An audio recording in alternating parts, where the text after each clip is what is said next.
Welcome to expert online academy. ఈరోజు మనము ఆంధ్ర ప్రాంతంలో జరిగినట్టు ఈ నాన్ కోఆపరేటివ్ మూమెంట్ ఏదైతే ఉందో సహాయ నిరాకరణ ఉద్యమము, దాని గురించి మనము డిస్కస్ చేద్దామండి. సో మనకి ఈ స్వరాజ్య సాధన లక్ష్యం అని చెప్పేసి మనకి నాగపూర్లో జరిగినటువంటి కాంగ్రెస్ సభలో తీర్మానం చేయడం జరిగింది. సో గాంధీజీ గారి పిలుపు మేరకు ఆంధ్ర ప్రాంతంలో కూడా చాలామంది ప్రముఖులు ఈ సత్యాగ్రహంలో పాల్గొనడం జరిగింది. సో దీనికి సంబంధించి గులాం మొహినుద్దీన్ ఈయన తన మెజిస్ట్రేట్ పదవిని వదులుకున్నారు. అయ్యదేవర కాళేశ్వరరావు శాసన మండలి సభ్యత్వానికి రాజీనామా చేశారు. అదేవిధంగా ఉన్నవ లక్ష్మీనారాయణ గారు న్యాయస్థానాలను బహిష్కరించారు. తర్వాత విద్యార్థులు ఏం చేశారంటే ఈ బ్రిటిషర్స్ ఆంగ్ల విద్యాలయాలు ఏవైతే ఉన్నాయో వాటిని, అదేవిధంగా ఎన్నికలను కూడా బహిష్కరించడం జరిగింది. ఈ ఉద్యమ సమయంలోనే మనకి గరిమెళ్ళ సత్యనారాయణ గారు మా కొద్దీ తెల్లదొరదనం అనేటటువంటి గేయాన్ని రచించి ప్రచారం చేయగా ఆయనకు కూడా ఒక 6 నెలల జైలు శిక్ష విధించడం జరిగిందండి. సో ఈ కార్యక్రమం ఏదైతే ఉందో సహాయ నిరాకరణ ఉద్యమాన్ని హరికథలు, గేయాలు, భజనలు, నాటకాలు, ప్రదర్శనల ద్వారా మనకి ప్రచారం చేయడం జరిగింది. అయితే ఈ ఉద్యమంలో ప్రథమంగా పాల్గొన్నటువంటి మహిళలు ఎవరంటే చాలా ఇంపార్టెంట్ అండి. ఇది లక్ష్మీబాయమ్మ, దువ్వూరు సుబ్బమ్మ. చాలా ఇంపార్టెంట్, ఇలాంటివే గుర్తుపెట్టుకోవాలి. ఇలాంటివే ఏవేవో చదవద్దండి, అనవసరమైనటువంటి విషయాలతోటి బ్రెయిన్ అంతా నింపుకోవద్దు. ఏది అవసరమో అది గుర్తుపెట్టుకోవడానికి ప్రయత్నం చేయాలి. నెక్స్ట్ అఖిల భారత కాంగ్రెస్ విజయవాడ సమావేశము. ఈ అఖిల భారత కాంగ్రెస్ విజయవాడ సమావేశానికి సంబంధించి ఈ ఐఎన్సీ సమావేశం గురించి తెలుసుకుందాము. సో ఎక్కడ జరిగింది? 1921 మార్చి 31 నుంచి ఏప్రిల్ 1 వరకు జరిగింది. దీనికి మహాత్మా గాంధీ, మోతీలాల్ నెహ్రూ, జవహర్లాల్ నెహ్రూ, చిత్తరంజన్ దాస్, మహమ్మద్ అలీ, షౌకత్ అలీ వంటి జాతీయ నాయకులు పాల్గొనడం జరిగింది. అదేవిధంగా టంగుటూరి ప్రకాశం, పట్టాభి సీతారామయ్య, బులుసు సాంబూర్తి, కొండా వెంకటప్పయ్య, గద్దె రంగయ్య మొదలైనటువంటి ఆంధ్ర నాయకులు కూడా పాల్గొనడం జరిగింది. ఏ ఆంధ్ర నాయకులు పాల్గొన్నారు అని అడుగుతారు, చాలా ఇంపార్టెంటు. అదేవిధంగా హైదరాబాద్ నుంచి ఎవరు వచ్చారంటే మాడపాటి హనుమంతరావు. అదేవిధంగా ఈ సమావేశంలోనే ఈ త్రివర్ణ పతాకం ఎవరు రూపొందించారు? పింగళి వెంకయ్య రూపొందించినటువంటి త్రివర్ణ పతాకాన్ని కొద్దిపాటి మార్పులు చేసి ఈ కమిటీ కూడా ఆమోదించడం జరిగింది. తర్వాత ఈ సమావేశం అయిన తర్వాత గాంధీజీ కొండా వెంకటప్పయ్యతో కలిసి రాజమండ్రి, ఏలూరు, మచిలీపట్నం, కాకినాడ, గుంటూరు, వేటపాలెంలలో పర్యటన చేశారు. సో ఈ విధంగా ఈ సహాయ నిరాకరణ ఉద్యమం, ఈ నాన్ కోఆపరేటివ్ మూమెంట్ ఏదైతే ఉందో చాలా తీవ్రంగా ఎక్కువగా ప్రభావితమైంది ఆంధ్ర ప్రాంతము. అదేవిధంగా తిలక్ స్వరాజ్య నిధికి ₹1,00,00,000 వసూలు చేయాలని ఈ ఐఎన్సీ సమావేశం ఏదైతే ఉందో ఆ విజయవాడలో జరిగిన సమావేశంలో తీర్మానించారు. సో దీనికి చాలామంది మహిళలు ముందుకొచ్చి వాళ్ళ ఆభరణాలు, అదేవిధంగా కొంతమంది మంగళసూత్రాలను కూడా సమర్పించారు. సో వాళ్ళ దాంట్లో ఎవరంటే మాగంటి బాపినీడు గారి ధర్మపత్ని అయినటువంటి మాగంటి అన్నపూర్ణమ్మ గారు, యామిని పూర్ణ తిలకం దేవదాసి అయినటువంటి తన వృత్తిని వదిలేసి వీళ్ళు మంగళసూత్రాలను దానం చేయడం జరిగింది. అదేవిధంగా వేల్స్ రాజకుమారుడి పర్యటన సందర్భంగా కూడా ఆంధ్రదేశం అంతటా ఈ చిన్న చిన్న హర్తాళ్ళు జరిగాయి. తర్వాత దీన్ని ఈ సహాయ నిరాకరణ ఉద్యమంలో భాగంగా ఆంధ్ర ప్రాంతంలో అనేక చిన్న చిన్న సంఘటనలు జరిగాయి. ఒకటి అందులో ముఖ్యమైనవి కొన్ని చూద్దాం మనము. చీరాల పేరాల శాసనోల్లంఘన ఒక కార్యక్రమం ఇది. సో ఈ ప్రస్తుతం ప్రకాశం జిల్లాలో ఉంది ఇది. ఈ చీరాల పేరాల గ్రామ జనాభా 15,236.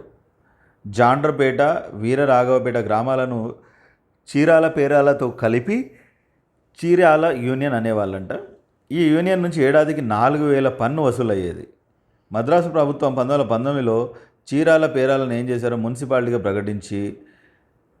ప్రకటిస్తే ఏమైంది? దీనివల్ల 40,000 పన్ను చెల్లించాల్సి వచ్చిందంట. సో దీన్ని వ్యతిరేకిస్తూ చీరాల పేరాల ప్రజలు ఆందోళన ప్రారంభించారు. దీనికి నాయకత్వం వహించింది ఎవరంటే దుగ్గిరాల గోపాలకృష్ణయ్య గారు. సో ఈయన ఒక 1000 మంది సభ్యులతోటి ఒక వాలంటీర్ వ్యవస్థను స్థాపించాడు. దాని పేరు రామదండు. సో ఈ చాలా ఇంపార్టెంట్ అండి. నాయకుల గురించి, వాళ్ళు స్థాపించినటువంటి సంస్థల గురించి నేర్చుకోవాలి. అదేవిధంగా ఈ విజయవాడ కాంగ్రెస్ సమావేశాల సందర్భంగా వచ్చినటువంటి గాంధీజీకి గోపాలకృష్ణయ్యను ఈ సమస్యను గురించి వివరిస్తే, ఊరు ఖాళీ చేస్తే మున్సిపాలిటీ దానంతట అదే రద్దవుతుందని గాంధీజీ తెలపడం జరిగిందట. అదేవిధంగా చీరాల పేరాల ప్రజలు ఊరి పెలిమర దాటి చేసుకున్న నివాస ప్రాంతానికి పెట్టిన పేరు రామ్నగర్. అంటే ఆ ఊరు బయట వీళ్ళు నివాసాలు ఏర్పాటు చేసుకున్నారు. గోపాలకృష్ణయ్యను బ్రిటిష్ ప్రభుత్వం నిర్బంధించి 1 సంవత్సరం జైలు శిక్ష విధించడంతో ఉద్యమం చెల్లారింది. సో ఈ ఉద్యమంలో తొలిసారిగా జైలుకు వెళ్ళిన మహిళ Ravuri Alivelu Mangamma. Very very important అండి. సో ఇలాంటివి గుర్తుపెట్టుకోవాలి. అదేవిధంగా ఈ ఉద్యమంపై, చీరాల పేరాల ఉద్యమంపై రాయబడినటువంటి గ్రంథం ఏంటంటే చీరాల పేరాల వనవాసం, పిషపాటి నారాయణ శాస్త్రి రాశారండి. ఇది కూడా గుర్తుపెట్టుకోవాల్సినటువంటి అంశము. Very very important. సో ఇది దీనికి సంబంధించి. ఇంకా రెండవ సంఘటన పలనాడు సత్యాగ్రహం. సో ఇది గుంటూరు జిల్లాలో వెనుకబడినటువంటి ప్రాంతం ఇది. సో అడవి నుంచి పంట చెరుకు, పశువులకు గడ్డి సంగ్రహించడానికి ప్రజలు పుల్లరి అనేటటువంటి పన్నును చెల్లించేవారు. పుల్లరి అంటే ఏందనేది చాలాసార్లు అడిగాడండి నా. సో 1821లో కరువు వచ్చింది. ఆ సమయంలో కూడా పన్ను చెల్లించాలని ప్రజలను పీడించడంతో ఇక్కడ ఈ ఉద్యమం అనేది ప్రారంభమైంది. సో అన్ని వృత్తుల వారు ప్రభుత్వ అధికారుల అవసరాలను తీర్చడానికి నిరాకరించారు. సో దీనికి సంఘీభావం తెలిపినటువంటి కాంగ్రెస్ నాయకులు ఉన్నవ లక్ష్మీనారాయణ, వేదాంతం నరసింహాచారి. సో ఇది నెక్స్ట్ 1921 సెప్టెంబర్ 23న అటవీ శాఖ అధికారులు రిజర్వ్ పోలీసులను రప్పించి వారి సహాయంతో ముత్పూరు అడవిపై దాడి చేసి మించాలపాడు వద్ద 300 పశువులను పట్టుకున్నారు. వారిపై 200 మంది ప్రజలు దాడి చేసి రాళ్ళు రువ్వారు. పోలీసులు కాల్పు జరిపారు. దీంతో ఇందులో మరణించినటువంటి ప్రజానాయకుడు ఎవరంటే కన్నెగంటి హనుమంతు. అప్పుడున్నటువంటి కలెక్టర్ ఎవరంటే లార్డ్ షీల్డ్. సో అప్పుడు చనిపోయినటువంటి నాయకుడు ఇంపార్టెంట్ అండి. అతని పేరు గుర్తుపెట్టుకోవాలి మనకి. కలెక్టర్ ఎవరు? Lord shield. నెక్స్ట్ మనకి పెదనందిపాడు పన్నుల చెల్లింపు నిరాకరణ ఉద్యమము. సో ఇది భారతదేశ దృష్టిని ఆకర్షించింది. సో బ్రిటిష్ పార్లమెంట్లోని సభ్యుల దృష్టిని సైతం ఇది ఆకర్షించిందంటే చాలా ఇంపార్టెంట్ అండి ఇది. సో గుంటూరు జిల్లా ఇది. సో గ్రామాధికారులు తమకు జీతం తక్కువ, పనిభారం ఎక్కువని తమ సమస్యలను ప్రభుత్వం దృష్టికి తీసుకెళ్ళారంట. సో ప్రభుత్వం పట్టించుకోకపోవడంతో గ్రామాధికారులు మూకుమ్మడిగా రాజీనామా చేశారు. వీరి రాజీనామాలతో పన్నుల వసూలు ఆగిపోయింది. సో గ్రామాధికారులు రైతులతో చేతులు కలపడం, ప్రత్యామ్నాయ నియామకాలకు ఎవరూ ముందుకు రాకపోవడం వల్ల ప్రభుత్వం అనేది ఇబ్బంది పడింది. సో దీనికి నాయకత్వం వహించిన వారు ఎవరంటే పర్వతనేని వీరయ్య చౌదరి గారు. చాలా ఇంపార్టెంట్ అండి ఇది మనకి. సో ఉద్యమంలో భాగంగా ప్రభుత్వ అధికారులను ప్రజలు వెలివేశారు. కలెక్టర్, గ్రామాధికారుల వంశపారపర్య హక్కులు రద్దు చేస్తామని బెదిరించిన వారు పట్టించుకోలేదు. సో ప్రభుత్వ రెవెన్యూ సభ్యుడైన హేరేస్ను పంపిన ఫలితం లేదు. సో గ్రామాధికారులకు కొత్త వారిని తీసుకునే ప్రభుత్వాన్ని శాంతిసేన అనే వాలంటీర్ దళం భగ్నం చేసిందంట. సో గాంధీజీ సహాయ నిరాకరణోద్యమాన్ని ఆపివేయాల్సిందిగా దేశవ్యాప్తంగా పిలుపునివ్వడంతో ఈ ఉద్యమం కూడా ఆగిపోయింది. చాలా ఇంపార్టెంట్ అండి ఇది పెదనందిపాడు అనేది. నెక్స్ట్ ఇంకొక ఇంపార్టెంట్ టాపిక్ రంప ఉద్యమం, అల్లూరి సీతారామరాజు. సో ఇక్కడ నుంచి మనకు కంపల్సరీగా ఒక క్వశ్చన్ పడుతుందండి. సో ఈ ఉద్యమము రంప ఉద్యమంగా ప్రసిద్ధి పొందింది. సో దీనికి కాంగ్రెస్ ఉద్యమానికి ఎలాంటి సంబంధం లేదు. గోదావరి ఏజెన్సీ ప్రాంతంలో 1922 జనవరి నుంచి 1924 అంటే 2 సంవత్సరాల పాటు దీనికి నాయకుడు అల్లూరి సీతారామరాజు. సో ఈయన రామరాజు సహాయ నిరాకరణ ఉద్యమంపై ఆకర్షితుడై హింసా పద్ధతిని నమ్మడం జరిగింది. బ్రిటిష్ వారిని భారతదేశం నుంచి వెళ్ళగొట్టాలని నిశ్చయించుకొని 1921 జూలైలో చిట్టాగాంకు వెళ్ళి బెంగాల్ విప్లవాదులతో మంతనాలు జరిపాడు. అక్కడి నుంచి తిరిగి వచ్చి తూర్పుగోదావరి జిల్లాలోని గూడెం కొండలను తన కార్యకలాపాలకు స్థావరంగా ఎన్నుకోవడం జరిగింది. గూడెం గిరిజనులపై స్థానిక తహసీల్దార్ బాస్టియన్ అక్రమ చర్యలు ముత్తదారి పద్ధతులు, ప్రజలు పోడు వ్యవసాయం వల్ల ఎన్నో కష్ట నష్టాలను ఎదుర్కొని అసంతృప్తిలో ఉన్నారు. సో వారికి నాయకత్వం వహించి బ్రిటిష్ వ్యతిరేకంగా పోరాటం చేయడం జరిగింది. సో ఆయుధాల కోసం దాడి చేసిన తొలి police station Chintapalli police station అండి. సో 22 ఆగస్టు 1922 చేశాడు. సీతారాజుకు గాం సోదరులుగా పేరున్న గాం మల్లుదొర, గాం గంటదొర నమ్మిన బండ్లుగా ఉన్నారు. సో తర్వాత కృష్ణదేవిపట్నం, రాజవొమ్మంగి పోలీస్ స్టేషన్లపై దాడి చేశారు. సో ప్రభుత్వం సీతారామరాజును బంధించడానికి స్కాట్ కోవార్డ్ హేటర్లను, బళ్ళారి పోలీసు బలగాలను పంపించింది. సో స్కాట్ కోవార్డు, అదేవిధంగా హేటర్,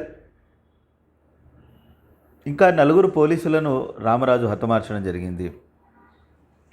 సో తర్వాత కొంత కాలం పాటు సీతారామరాజు తన కార్యకలాపాలను ఆపేశాడు. దాంతో ప్రభుత్వం మలబారు పోలీసులను వెనక్కి పిలిచింది. సో తర్వాత 1923 ఏప్రిల్ 18న అన్నవరం పోలీస్ స్టేషన్పై దాడి చేసి తన కార్యకలాపాలను తిరిగి ప్రారంభించాడు. సో తర్వాత కొండకందేరు, మల్కనగిరిలపై దాడి చేయడం జరిగింది. సో సెప్టెంబర్ 18న గాం మల్లుదొరను పోలీసులు బంధించారు. బ్రిటిష్ ప్రభుత్వం సీతారామరాజును బంధించేందుకు రూథర్ఫర్డ్ను ప్రత్యేక కమిషనర్గా నియమించింది. సో 1924 మే 6న ఈ అల్లూరి సీతారామరాజు సన్నిహితుడైనటువంటి అగ్గిరాజుగా ప్రసిద్ధి చెందిన పెరిచెర్ల సత్యనారాయణ మద్దేరు వద్ద పోలీసులకు పట్టుబడ్డాడు. సో 1924 మే 20న జమేదారు కంచు మీనన్ రాజును బంధించాడు. అల్లూరి సీతారామరాజును బంధించాడు. సీతారామరాజు కొయ్యూరుకు తీసుకొచ్చి కాల్చి చంపారు. తర్వాత పోలీసులు రాజు అనుచరులను క్రమంగా పట్టుకొని కాల్చి చంపారు. సో 1924 నాటికి ఈ విప్లవం పూర్తిగా సమసిపోయింది. సో ఈ అల్లూరి సీతారామరాజు జీవిత చరిత్రను రచించిన వారు ఎవరంటే ఎర్రమల్ల నరసింహారావు గారు. సో మీరు ఇందులో గుర్తుపెట్టుకోవాల్సింది ఏంటంటే ఇక్కడ ప్రత్యేక అధికారులు కావచ్చు, అదేవిధంగా అల్లూరి సీతారామరాజు ఏ పోలీస్ స్టేషన్ల మీద దాడి చేశారు, కంపల్సరీగా మనము ఈ ఏరియాల నుంచి కంపల్సరీగా ఒక బిట్ని మనము ఎక్స్పెక్ట్ చేయొచ్చండి. సో అల్లూరి సీతారామరాజు ప్రధాన అనుచరులు ఎవరు అనేది మనము జాగ్రత్తగా చూసుకోవాలి. నెక్స్ట్ ఆంధ్ర స్వరాజ్ పార్టీ అండి. సో ఇది 1923 జనవరి 1న చిత్తరంజన్ దాస్ అధ్యక్షుడిగా, మోతీలాల్ నెహ్రూ కార్యదర్శిగా ఇది స్థాపించబడింది. సో ఈ పార్టీకి ఆంధ్ర శాఖ అధ్యక్షుడు ఎవరంటే అయ్యదేవర కాళేశ్వరరావు. సో ఆంధ్ర శాఖ కార్యదర్శి ఎవరంటే ఉన్నవ లక్ష్మీనారాయణ. సో కోశాధికారిగా గాడిచర్ల సర్వోత్తమరావు, రామదాసు నియమించడం జరిగింది. సో 1923 ఎన్నికల్లో మద్రాసు నుండి కేంద్ర శాసనసభకు ఎంపికైన వారు రామదాసు. అదేవిధంగా మద్రాసు శాసనసభకు ఎన్నికైన వారు B Venkataratnam, P Anjaneyulu, PV Venkatapathiraju. So ఇవి చాలా గుర్తుపెట్టుకోవాల్సిన విషయాలండి. స్వరాజ్ పార్టీ ఆంధ్ర ప్రాంతానికి సంబంధించిన ప్రముఖులు ఎవరు ప్రారంభించారనేది చాలా గుర్తుపెట్టుకోవాలి. సో ఆంధ్రాలో సైమన్ కమిషన్ 1927లో ఏర్పాటు చేయడం జరిగింది. ఇది 1928 ఫిబ్రవరి 3వ తేదీ నుండి కమిషన్ బొంబాయికి చేరుకున్నది ఇది. సో కమిషన్ ఆంధ్రదేశంలో తెనాలి, గుంటూరు, విజయవాడ, ఒంగోలు ద్వారా ప్రయాణిస్తూ మద్రాసు చేరుతుందని ప్రభుత్వం ప్రకటించింది. సో అందుకనే తెనాలి, గుంటూరు రైల్వే స్టేషన్లో ఏం చేశారు, సైమన్ గో బ్యాక్ నినాదాలతో నిరసన ప్రదర్శనలు చేపట్టారు. దీనికి నాయకత్వం వహించింది ఎవరు, ఉన్నయ్య శాస్త్రి. వెరీ వెరీ ఇంపార్టెంటు, ఇదే కదా మనం చదవాల్సింది. సో సైమన్ కమిషన్ రాక సందర్భంగా గుంటూరులో జరిగిన సంపూర్ణ బంద్కు నాయకత్వం వహించిన వారు నడింపల్లి నరసింహారావు. అదేవిధంగా విజయవాడ మున్సిపాలిటీ ఏదైతే ఉందో అది కూడా సైమన్ గో బ్యాక్ తీర్మానం చేసింది. సో ఈ సైమన్ వ్యతిరేక నిరసన ప్రదర్శనలకు ప్రేరణ కల్పించిన వారు ఎవరంటే మద్దూరి అన్నపూర్ణయ్య. సో ఈయన నడిపినటువంటి పత్రిక ఏంటంటే కాంగ్రెస్. సో ఆంధ్ర యువజన ఉద్యమాన్ని చేపట్టిన వారు మద్దూరి అన్నపూర్ణయ్య. సో ఆంధ్రదేశంలో సైమన్ కమిషన్ బహిష్కరణ కమిటీ అధ్యక్షుడు ఎవరంటే ఎస్ సత్యమూర్తి. గుర్తుపెట్టుకోవాల్సినవి కొంచెం ఎక్కువనే ఉన్నప్పటికీ మీరు ఒక దగ్గర రాసుకొని రిపీటెడ్గా చదవడం వల్ల గుర్తుంటాయి. మీరు గుర్తు లేకుండా అనిపిస్తుంది కానీ మీరు ఎగ్జామ్లో ఈజీగా ఆ టయానికి గుర్తొస్తాయండి. మీరు అసలు భయపడొద్దు. హిస్టరీ పార్ట్ అంటేనే అలా ఉంటుంది. అదేవిధంగా మద్రాసులో 1928 ఫిబ్రవరి 26న మద్రాసుకు చేరినటువంటి సైమన్ కమిషన్కు వ్యతిరేకంగా నిరసన ప్రదర్శనలు జరిగాయి. దానికి నాయకత్వం వహించింది టంగుటూరి ప్రకాశం పంతులు గారు. అదేవిధంగా మద్రాసు పోలీసులు జరిపినటువంటి లాఠీచార్జీలో మృతి చెందినటువంటి వ్యక్తి పార్థసారథి. అదేవిధంగా పార్థసారథి మృతదేహాన్ని చూడడానికి వెళ్ళినటువంటి ప్రకాశం పంతులను ఏం చేశారు, పోలీసులు అడ్డగిస్తే పోలీసుల తుపాకులకు దమ్ముండే కాల్చండి అని ఆయన గుండెను చూపి వాళ్ళను ఎదిరించాడు. దీనికి గాను ప్రజలు ఆంధ్ర కేసరి అనేటటువంటి బిరుదును ఇవ్వడం జరిగింది. ఇది ఇంపార్టెంటు. సో ఏ ఏ ఏ సందర్భంగా ఇచ్చారనేది కూడా గుర్తుపెట్టుకోవాలి. అంటే సైమన్ గోబ్యాక్ ఈ కమిషన్ మద్రాసులో పర్యటన సందర్భంగా. సో అదేవిధంగా అఖిల భారత స్థాయిలో హిందూ సేవాదళను నెలకొల్పిన వారు హార్డీకర్. తర్వాత హిందుస్థాన్ సేవాదళకు 1929లో బులుసు సాంబమూర్తి అధ్యక్షుడైనాడు. సో ఇది దీనికి సంబంధించినటువంటి.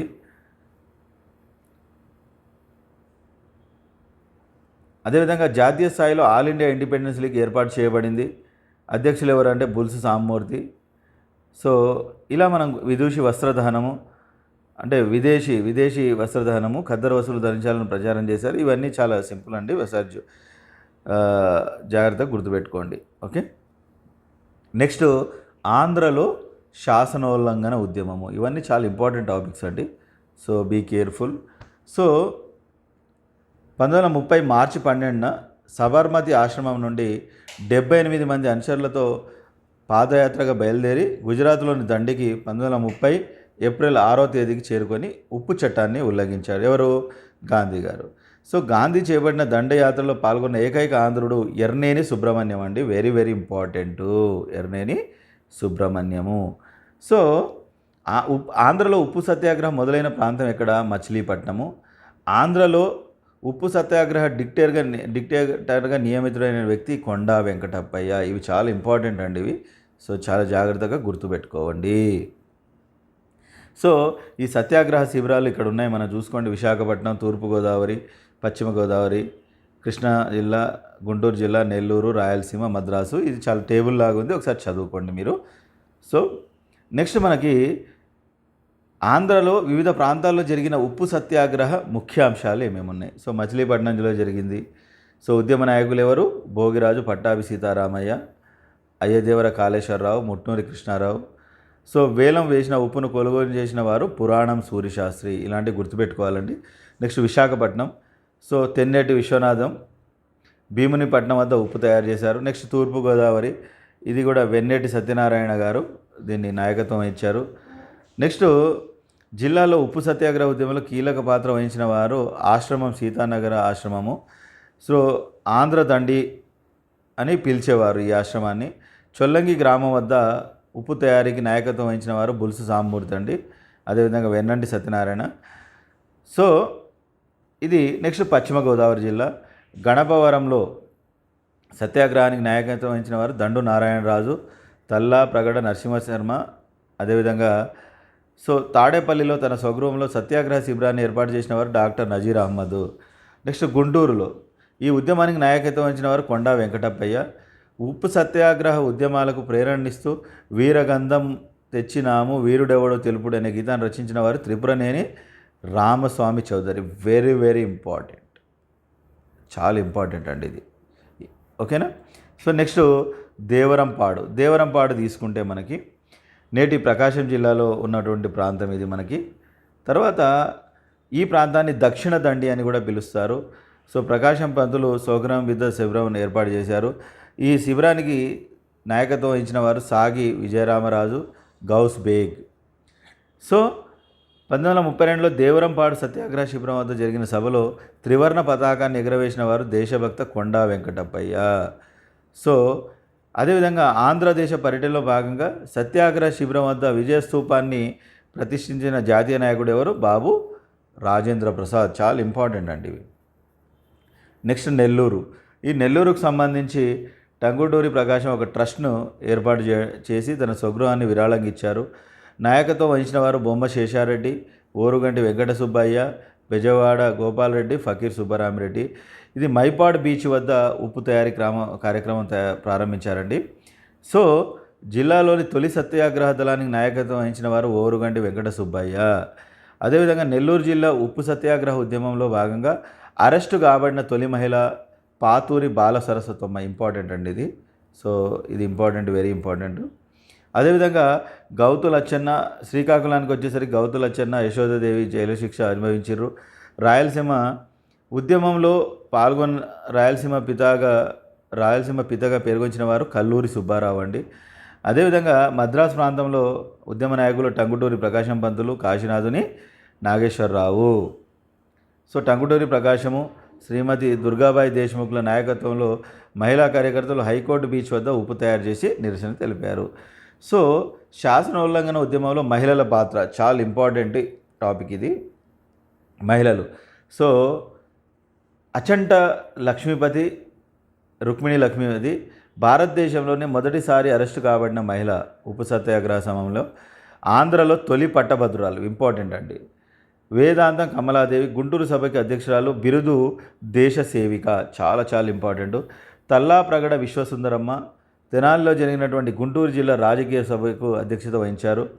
నెక్స్ట్ రుద్రరాజు బంగారమ్మ, అదేవిధంగా లావు అంకమ్మ, భారతీదేవి రంగా. సో టేకులమల్లి బుచ్చిరామమ్మ, భవనం తిరుమలమ్మ, ఖమ్మంపాటి మాణిక్యమ్మ.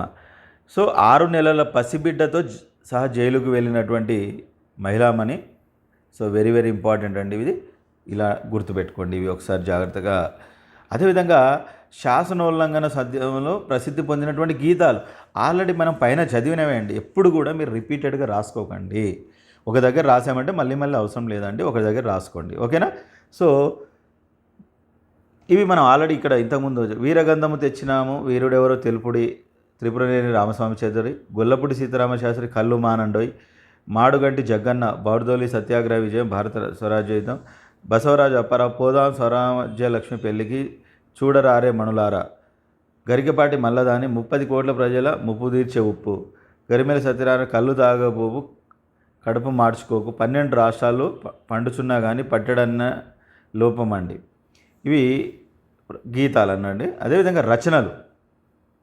ఈ రచనలు ఏంటంటే భారత స్వరాజ్య ఉద్యమము ముదిగంటి జగన్నాథ శాస్త్రి గారు, నవయుగం, గాంధీ విజయం, పాంచాల పరాభవం, దామరాజు పుండరీక్షకుడు, పూర్వ స్వాతంత్రం కె రామశర్మ, సత్యాగ్రహ చరిత్ర దిగవల్లి వెంకట శివరావు, పూర్ణ స్వాతంత్రం కోన వెంకటరాయశర్మ, గాంధీ మహాత్ముని దశావతార లీలలు నాలం కృష్ణారావు, స్వరాజ్య పదము కలగ సత్యనారాయణ. సో అదేవిధంగా శాసన ఉల్లంఘన ఉద్యమంలో ఆంధ్రలో జరిగినటువంటి ప్రముఖ సంఘటనలు మనం ఒకసారి తీసుకుంటే, సో ఒకసారి చూద్దాం దీనికి సంబంధించి. సీతాశ్రమ సంఘటన. రాజమండ్రి సమీపంలో బ్రహ్మజోషుల సుబ్రహ్మణ్య సీతాశ్రమను స్థాపించారు. ఈయన ఆంధ్ర దండిగా పిలువబడింది. స్వదేశీ వస్తువులను ప్రోత్సహిస్తున్నాడని పోలీసులు సీతాశ్రమంపై దాడి చేసి ఈయనను గాయపరిచిగా ఆసుపత్రి పాలయ్యండు. నెక్స్ట్ ఉజ్జీవన భారత సమ్మేళన సంస్థ. అంటే ఇవన్నీ సంస్థలనండి. సో ప్రతివాద భయంకరాచారిచే ప్రారంభించబడింది ఇది. సో ఇక్కడ కూడా police superintendent Mustafa Ali, SI సుబ్బారావును హత్య చేయడానికి బాంబుల దాడిలో వ్యూహరచన చేయడం జరిగింది, కానీ విఫలమైంది. దీన్ని కాకినాడ బాంబు దాడిగా పిలుస్తారండి. సో చాలా ఇంపార్టెంట్ ఏరియా, ఈ రెండు కూడా గుర్తుపెట్టుకోండి. సో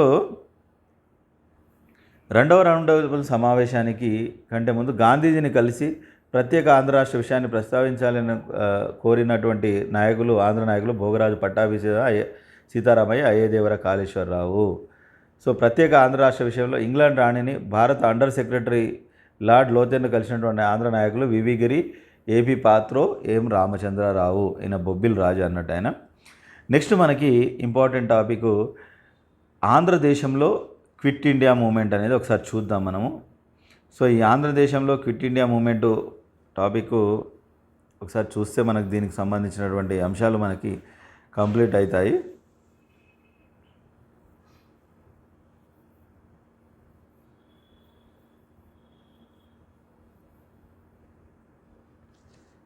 సో ఒకసారి చూద్దామండి ఆంధ్రదేశంలో క్విట్ ఇండియా మూమెంట్.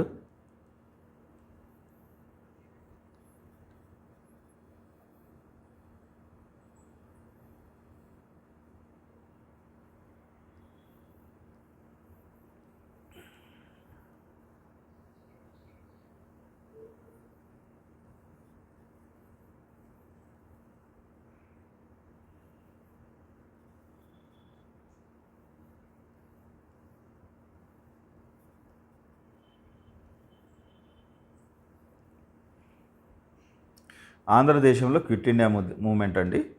సో ఈ క్విట్ ఇండియా మూమెంట్ కూడా చాలా ఇంపార్టెంట్ ఏరియా ఇది.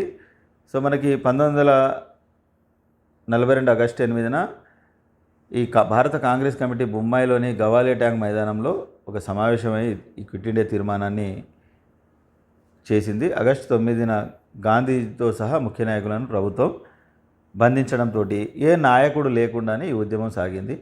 కర్నూలు సర్క్యులర్ అంటే ఆంధ్ర సర్క్యులర్ ఇది. సో ఆంధ్ర రాష్ట్ర కాంగ్రెస్ ఒక సర్క్యులర్ని జారీ చేసిందండి. సో భారత కాంగ్రెస్ కమిటీ సమావేశానికి 10 రోజుల ముందుగానే జారీ చేయడం జరిగింది. సో ఈ సర్క్యులర్ని 1942 జూలై 29న ఆంధ్ర రాష్ట్ర కాంగ్రెస్ కార్యదర్శి కళా వెంకట్రావు రూపొందించడం జరిగింది. ఈ సర్క్యులర్ ప్రతులు ఆంధ్ర రాష్ట్ర కార్యాలయాలన్నింటికి పంపబడినటువంటి కర్నూలు జిల్లా కాంగ్రెస్ ఆఫీసును శోధించినప్పుడు మాత్రమే ఈ ప్రతులు లభించినందువలన దీన్ని కర్నూలు సర్క్యులర్గా పిలుస్తారు. అదేవిధంగా క్విట్ ఇండియా తీర్మానం తర్వాత డిటెన్యూలుగా తీసుకుపోబడిన వారిలో భోగరాజు పట్టాభి సీతారామయ్య, అయ్యదేవర కాళేశ్వరరావు, టంగుటూరి ప్రకాశము, తెన్నేటి విశ్వనాథము, బెజవాడ గోపాలరెడ్డి మున్నగవారు ఉన్నారు. సో ఈ ఉద్యమంలో భాగంగా చేయాల్సినటువంటి ఆందోళనను ఏ విధంగా చేయాలనేది సర్క్యులర్లో పొందుపరచడం జరిగింది. వీళ్ళు ఏం చేశారు, ఆంధ్ర అంతటా టెలిఫోన్ తీగలు తెంపడం, గొలుసులాగా రైళ్లు ఆపడము, కార్మికులు సమ్మెలు జరపడం, టికెట్ లేకుండా ప్రయాణం చేయడము, లాయర్లు కోర్టులను బహిష్కరించడం మొదలైనటువంటి చర్యలు చేపట్టారు. సో ఈ ఉద్యమ కాలంలో ప్రముఖ పాత్ర పోషించినటువంటి ఆంధ్ర ప్రాంత నాయకులు ఎవరంటే అయ్యదేవర కాళేశ్వరరావు, తెన్నేటి విశ్వనాథం, కడప కోటిరెడ్డి, నీలం సంజీవరెడ్డి. సో ఈ ఉద్యమ సందర్భంలో పట్టాభి సీతారామయ్యను అహ్మద్నగర్ కోటలో బంధించడం జరిగింది. సో బందీగా ఉన్న సమయంలోనే పట్టాభి సీతారామయ్య ఒక గ్రంథం రాశారు, తన డైరీ. దీన్ని ఫెదరర్స్ అండ్ స్టోన్స్ అనే పేరుతో ఆంగ్లంలో ప్రచురించబడింది. చాలా ఇంపార్టెంట్ అండి ఇది. సో ఇలాంటివి గుర్తుపెట్టుకోవాలి. నెక్స్ట్ ముఖ్యమైనటువంటి జరిగినటువంటి సంఘటనలు ఏముందో ఒకసారి చూద్దాము. సో తెనాలిలో రైల్వే స్టేషన్పై దాడి, పెంటపాడు పోస్ట్ ఆఫీస్ సంఘటన, జగ్గయ్యపేట బాంబు కేసు, అనంతపురం సంఘటన. ఈ 4 సంఘటనలు ఒకసారి జాగ్రత్తగా చూసుకోండి. చూసుకున్న తర్వాత మీరు జస్ట్ ఒక్కొక్క దానికి ఒక్కొక్క ఇంపార్టెంట్ టాస్క్ ఏందో చూసుకోండి. నెక్స్ట్ క్విట్ ఇండియా ఉద్యమం కాలం నాటి సాహిత్యము. పరదేశులు తొలగండి, ఈ భారతదేశం మా దేశం అని చెప్పింది ఎవరు? వానమలై వరదాచార్యులు. లేచిపోయినవి పోలీస్ టోపీలు, వందలు వేలు కరుణశ్రీ. రహస్య ఉద్యమం సాగించండి అనే కరపత్రికను పాంప్లెట్లు ప్రచురించింది ఎవరు? క్విట్ ఇండియా పత్రిక. సో ఇవి మనకి ఆ కాలం నాటి సాహిత్యము. సో నెక్స్ట్ మనము ఈ కమ్యూనిస్టు అదేవిధంగా సోషలిస్టుల పాత్ర గురించి మనము నెక్స్ట్ వీడియోలో చూద్దామండి. So thank you.